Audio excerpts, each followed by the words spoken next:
நடிகர் ரஜினிகாந்த் துரைமுருகனின் வார்த்தை சர்ச்சை திமுகவில் மாற்றங்களை ஏற்படுத்த வேண்டிய கட்டாயத்தை ஏற்படுத்தியுள்ளதாக மூத்த பத்திரிகையாளர் பிரியன் தெரிவித்துள்ளார்.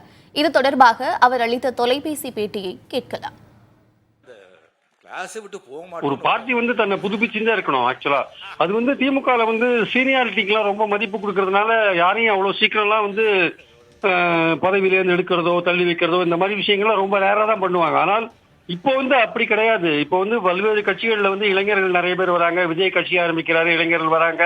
அப்புறம் அண்ணாமலை பாஜக புதுசா ஒரு தனித்திறமையோட அதை கொண்டு போயிட்டு இருக்காரு. நிறைய இளைஞர்கள் அங்க போறாங்க. அதெல்லாம் நம்ம மறுக்க கூடாது. கிரவுண்ட் லெவல்ல என்ன நடக்குதுன்னு நம்ம பார்த்துட்டு இருக்கோம் நம்ம.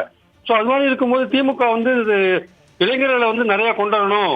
முதல் 10 பேர்ல ஒரு நல்ல இளைஞர்களை கொண்டு வரணும். முதல் 10 பேர்ல பட்டியல் இருந்தவரை கொண்டு வரணும். இந்த மாதிரி எல்லாம் விஷயங்கள் நிறைய திமுக இப்ப பேசப்பட்ட ஒரு விஷயமா நம்ம பாக்குறோம். அதனால இந்த துரைமுருகன் ரஜினிகாந்த் சர்ச்சை என்பது அடிப்படையில் திமுக தலைமை சில மாற்றங்களை கட்சியில் செய்ய வேண்டிய ஒரு கட்டாயத்துக்கு தள்ள வேண்டிய நிலை உருவாக்கி இருக்கிறது என்பதுதான் என் கருத்து.